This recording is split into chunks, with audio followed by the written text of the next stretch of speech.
नहीं, अलग स्टेट का मांग हम नहीं कर रहे, गवर्नमेंट ऑफ इंडिया हमें अलग स्टेट दिया था। जो अभी जो स्टेट्स हैं ये जैसे यूपी है, बिहार है, इनसे अलग तरह का स्टेट होता है, वो अलग कॉन्स्टिट्यूशन रहेगा, अलग राइट रहेगा।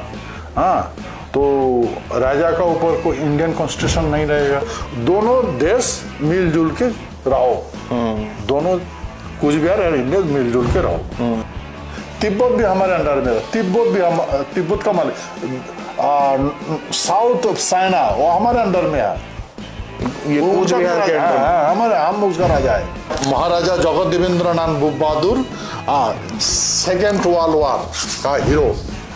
तो हमारे नानी से ना महाराजा जगदेवेंद्रनाथ भारत को नहीं, सारा विश्व को जितना भी पराधीन देश है सबको आजाद किया। नमस्कार दोस्तों, मैं सचिन सिंह गौर आपका अपने YouTube मंच पे स्वागत करता हूं। आज मेरे साथ एक बहुत ही खास शख्सियत हैं जो कि पूरे देश में भ्रमण कर रहे हैं और क्षत्रिय समाज में चेतना और जागृति लाने का प्रयास कर रहे हैं। इनका मुद्दा है कूच बिहार का। ये मुख्यतः कूच बिहार के महाराजा हैं, अनंत महाराज जी, और ये मांग कर रहे हैं एक ग्रेटर कूच बिहार की, जो कि एक स्टेट था पहले, और उस स्टेट की मांग कर रहे थे। तो इनकी जो राज्य सरकार, केंद्र सरकार वगैरह से बात हुई तो उन्होंने इनको यूनियन टेरिटरी देने का प्रयास जो है वो प्रॉमिस किया, और अभी तक इनको मिला नहीं है। तो अभी ये राज्यसभा में है, तो इनसे उसी विषय पे बात करेंगे कि ये कूच बिहार का मुद्दा है क्या, उसका इतिहास क्या है, और अभी इनकी जो ये मांग है ये कहाँ तक पहुँच पाई है। तो महाराज जी, आपका बहुत बहुत स्वागत है। ये कूच बिहार का जो मुद्दा है वो क्या है, और आप इसकी अलग स्टेट की मांग क्यों कर रहे हैं? नहीं, अलग स्टेट का मांग हम नहीं कर रहे, गवर्नमेंट ऑफ इंडिया हमें अलग स्टेट दिया था। कब? 1949 26 नवंबर जब भारत संविधान एडॉप्टेड हुआ था, तो अब हमें सी कैटेगरी स्टेट दिया था। उस टाइम में फॉर्मेशन था स्टेट का ABCD, तो हमें सी में रखा था। तो ये सी कैटेगरी क्या होता है? सी कैटेगरी वो बेसिकली वो एक अलग तरह का होता है, उसको पूरा राइट्स होता था। अच्छा। हाँ, अलग कॉन्स्टिट्यूशन रहेगा, अलग राइट रहेगा। हाँ, तो राजा का ऊपर कोई इंडियन कॉन्स्टिट्यूशन नहीं रहेगा। अच्छा, मतलब जो अभी जो स्टेट्स हैं ये जैसे यूपी है, बिहार है, इनसे अलग तरह का स्टेट होता वो, मतलब आपका अपना कॉन्स्टिट्यूशन वगैरह होता। ये आपको प्रॉमिस किया गया था 1950 में जब संविधान को अडॉप्ट किया गया। तो फिर आपको मिला क्यों नहीं उस समय? फिर उस संविधान में फर्स्ट शेड्यूल में 9 आर्टिकल लेके एक कॉन्स्टिट्यूशन बना था, तो उसमें फर्स्ट शेड्यूल में स्टेट का तालिका है। तो उसमें उस टाइम में फॉर्मेशन था ABCD, सी कैटेगरी स्टेट। हाँ, येलो दिया गया है, पीला रंग दिया गया है, सी कैटेगरी। अच्छा। ये था 1949। 1949 मतलब सी कैटेगरी आपको दिया पर मिला तो नहीं ना? हाँ, मिला नहीं। कॉन्स्टिट्यूशन में था, लेकिन हमें दिया नहीं। हाँ। तो फिर हमें ब्रिटिश प्रादेशिक एमेग्लेमेशन एक्ट 290A द्वारा और बंगाल का साथ मर्ज कर दिया गया। अच्छा, आपको बंगाल के साथ मर्ज कर दिया गया। यहाँ से हटा के वहां के जोड़ दिया गया। लेकिन ये हमने इसको पूछा था गवर्नमेंट को, आप कैसे मर्ज किया? बोलता कि गैजेट निकाला गवर्नमेंट ऑफ इंडिया 50 में, 1950 का उधार में गैजेट निकला था। बोला कि हम 290 द्वारा गवर्नर एक्ट द्वारा हमने मार्च कर दिया बंगाल का साथ। अच्छा। 1 जनवरी। फिर हमने वो गवर्नर एक्ट को ढूंढा, ब्रिटिश प्रादेशिक एमेग्लेमेशन एक्ट। तो उसमें कहा कि सेकेंड वर्ल्ड वॉर में अब ब्रिटिश सरकार 290A, हाँ, वो एक्ट को पूरा फाइनली अबंडन कर दिया था। तो जो एक्ट है नहीं वो कैसे मास करता है? तो आपने इसका उस समय विरोध नहीं करा गया? उस टाइम में तो हमारा जन्म नहीं हुआ। नहीं, मतलब कूच बिहार की जो स्टेट थी उसके द्वारा विरोध नहीं किया गया इस बात का? वही तो बात है ना, वो उस टाइम में क्या हुआ कि विरोध तो हुआ, लेकिन यही लंबी सारी कहानी है। हमारे महाराजा जब गवर्नमेंट का साथ 1949 को 28 अगस्त जब मार्च किया था, उस टाइम में रिवर्स था, नीति था, रूल्स था कि लैंड का मालिक राजा होते थे, प्रजा नहीं। हाँ, तो महाराजा ने ये सारे कूच बिहार का लैंड जो है ना पूजा पर उल कर दिया, पूजा को दे दिया, पूजा को दे दिया और गवर्नमेंट ऑफ इंडिया को टीटी कर दिया 1949 28 डे ऑफ अगस्त। हाँ, अच्छा, हाँ, ये ट्रीटी हुआ इंडियन गवर्नमेंट और कूच बिहार का गवर्नमेंट के बीच। हाँ, तो टीटी होने के बाद तो सारे लैंड का मालिक तो प्रजा बन गया, ये है टीटी। अच्छा, ठीक है, ये टीटी है। तो इसमें मालिक तो प्रजा बन गया, प्रजा को तो पता ही नहीं है। हाँ, ये तो एक के बारे में तो पता नहीं है। तो राजा क्या बोले, राजा तो दे दिया ना जिम्मेदारी प्रजा को। हाँ, तो उस टाइम में महाराजा उसमें प्रस्तावों में कहा गया कि प्रजा को बोला जे प्रजा वत्सल को उनका संवर्धन किया जे हम प्लान 1 से 9 तक 1 2 3 4 6 7 8 9 1 से 9 तक प्लान 9 तक हम अपना पर्सनल प्रॉपर्टी करके रखेंगे और हम जो घर में रहते हैं वो घर को ले लेते हैं और बाकी सब प्रजा को दे दिया। अच्छा। इसका मतलब यह है कि जितना कूच बिहार जो शहर है वो सारे महाराजा का पर्सनल प्रॉपर्टी है। पहले था, मतलब बाद में प्रजा को दे दिया हुआ है ना? नहीं, महाराजा रखा खुश और बाकी तो प्रजा को दे दिया। हाँ, मतलब पैलेस छोड़ करके बाकी तो सब प्रजा को दे दिया।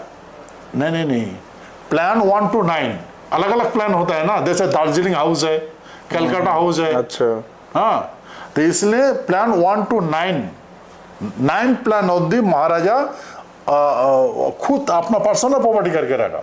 अच्छा, बाकी सारा जितना डिस्ट्रिक्ट है वो प्रजा को दे दिया।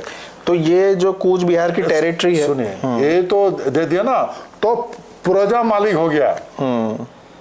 तो फिर उस टाइम में संधि किया ब्रिटिश का गवर्नमेंट ऑफ इंडिया का साथ, जब हम आपको गवर्नमेंट का साथ मास कर देते हैं दोनों, आप भी अपना फिर देश लैंड है, आप भी गणतंत्र आपको देते हो, तो भारत गणतंत्र ब्रिटिश गणतंत्र दिया, दोनों देश मिलजुल के रहो, दोनों कूच बिहार और इंडिया मिलजुल के रहो। ये बल्कि तो राजा अपना मतलब आप कह रहे हैं कूच बिहार और इंडिया मिलके रहो, तो कूच बिहार इंडिया का पार्ट नहीं था? नहीं था, कूच बिहार इंडिया का पार्ट नहीं था, अलग राष्ट्र था, अलग राष्ट्र था, प्रिंसली स्टेट भी नहीं था। ये प्रिंसली, हम लोग प्रिंसली स्टेट नहीं है।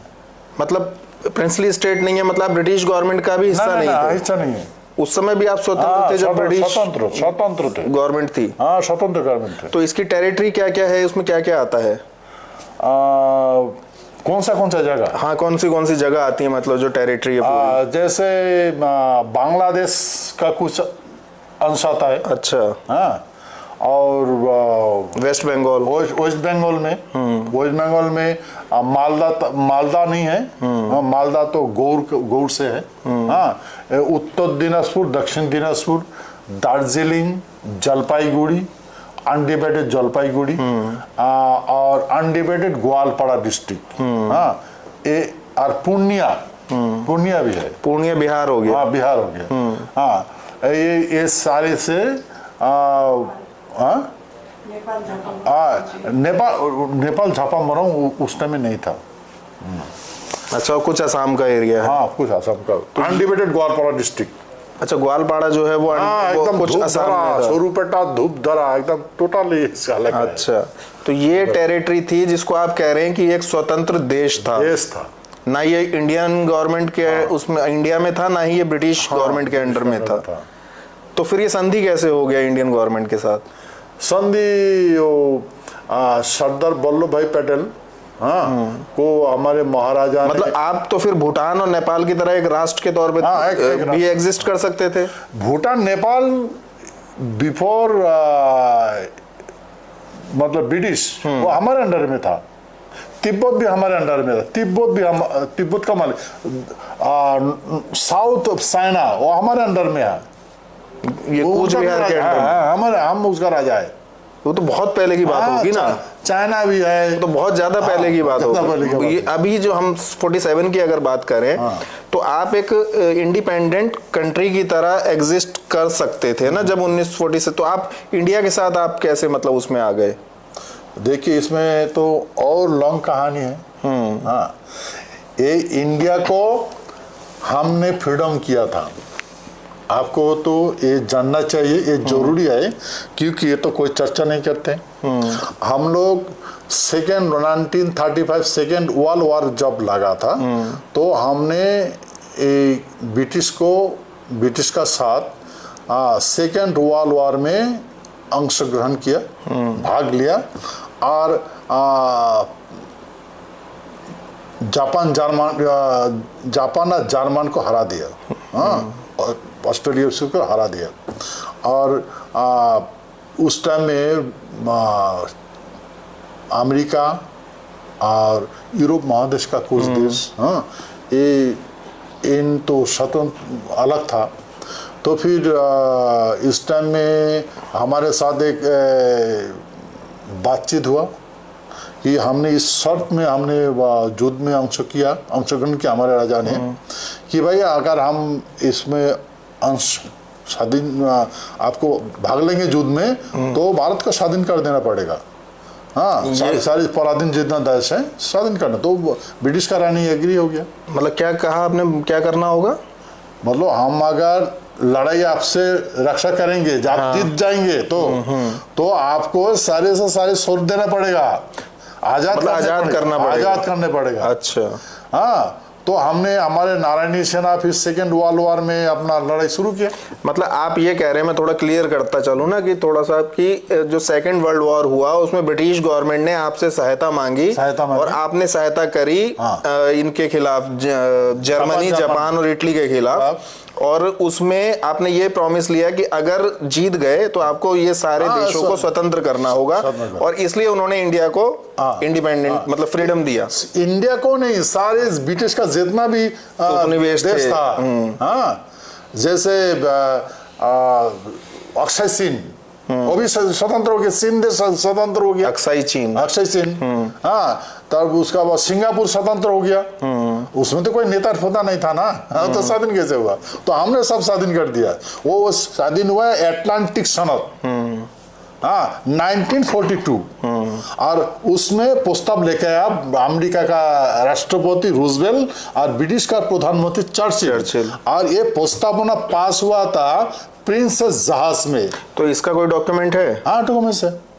हाँ, डॉक्यूमेंट्स देखो, सारे डॉक्यूमेंट्स है। हाँ, ये महाराजा जगत देवेंद्रनाथ बहादुर सेकेंड वर्ल्ड वॉर का हीरो। अच्छा, ये इनसे बात हुई थी ब्रिटिश क्वीन की जो हुई है आप जो कह रहे हैं। हाँ, इसमें सारे एविडेंस है। इसमें देखिए सारे है। इसमें वर्ल्ड वॉर का मेडल भी है। हाँ, स्वाधीनता मेडल भी है। महाराजा जगत देवेंद्रनाथ का मेडल भी दिया। इसे देखिए मेडल भी है। ये मेडल दिखाओ। तो ब्रिटिश। हाँ, ये देखो जो रिबन जो है ना, ये रिबन भी है। ये रिबन भी है और मेडल भी है। मेडल दिखाता हूँ। ये देखिए इंडिपेंडेंट मेडल। तो हमारे नारायण सेना महाराज जगत देवेंद्रनाथ भारत को नहीं, सारा विश्व को जितना भी पराधीन देश है सबको आजाद किया। और ये आजाद हुआ एटलांटिक सनद द्वारा 1942। फाइनल साल 1946 में हुआ था। अच्छा, कोई नेता फेता का हाथ नहीं है इसमें इंडिपेंडेंट होने का। नायक है महाराजा हिज हाइनेस तो फिर देवेंद्र नारायण बहादुर। सारा संसार देख लीजिए, सारे नेता इसको देख लीजिए, चर्चा कीजिए। और मेरा पास डॉक्यूमेंट्स है, हमारे पास डॉक्यूमेंट्स है, इसको गौर से देखिए। तो कुल मिलाकर के ये मुद्दा है कि कूच बिहार जो था वो एक स्वतंत्र राष्ट्र था, जैसे कि नागेंद्र जी ने हमको बताया। और इसको जब इंडियन गवर्नमेंट बनी तो उसमें गवर्नर के द्वारा इलीगली मर्ज कर दिया गया वेस्ट बंगाल के साथ, जबकि कमिटमेंट था सी स्टेट देने का। सी स्टेट में उसको कुछ अलग से प्रायोरिटीज मिलनी थी, जैसे उनको कॉन्स्टिट्यूशन वगैरह मिलता, बहुत सारी स्वायत्तता मिलती। उसके बाद फिर ये मर्ज हो गए वेस्ट बंगाल में, तो फिर इन्होंने 2004 के आसपास आंदोलन शुरू किया, 7-8 साल तक धरने दिए। तब यूपीए गवर्नमेंट ने इनकी मांग को माना कि स्टेट बना देंगे, और वो लेकिन ऐसे ही टालते रहे, और इसी बीच यूपीए गवर्नमेंट भी चली गई। उसके बाद बीजेपी गवर्नमेंट, क्योंकि इलेक्शन से पहले जब बात हुई तो उन्होंने भी कमिट कर दिया कि हाँ आपका स्टेट बना देंगे, जैसा कि जनरली नेता और पार्टी इंडिया में करते हैं। लेकिन पावर में आने के बाद उन्होंने भी कुछ नहीं किया, तो फिर इन्होंने अपनी आंदोलन और मांग तेज करी। तो बाद में उन्होंने कहा कि पावर नहीं है, तो नेक्स्ट इलेक्शन में बहुमत भी पूरा आ गया, राज्यसभा में भी आ गया। उसके बाद उन्होंने कहा कि स्टेट मत लीजिए, यूनियन टेरिटरी ले लीजिए, ताकि तेज विकास हो सके, आपका एक गरीब क्षेत्र है अब, तो ये यूनियन टेरिटरी पे मान गए। उसके बाद भी नहीं मिला, तो ये आंदोलन इन्होंने करा, तो बाद में इनको राज्यसभा दे दी गई है। अब वो किस कारण से दी है वो तो नहीं पता, पर अभी राज्यसभा में है बीजेपी से। और अभी भी ना स्टेट मिला है ना यूनियन टेरिटरी मिली है, आंदोलन कूच बिहार का अभी भी चल रहा है। और कब तक चलेगा ये कह नहीं सकते, लेकिन ये मांग पूरी होनी चाहिए, क्योंकि पूरा इतिहास जानने के बाद कूच बिहार का ये स्पष्ट है कि वो एक मतलब बहुत ही एक अच्छी टेरिटरी और रही है, और डिफरेंट है वो बंगाल से भी, असम से भी, और बंगाल का पार्ट नहीं है, तो एटलीस्ट उसे यूनियन टेरिटरी बनाना चाहिए। तो महाराज जी बहुत बहुत धन्यवाद आपका ये सब बताने के लिए, और वीडियो देखने के लिए धन्यवाद।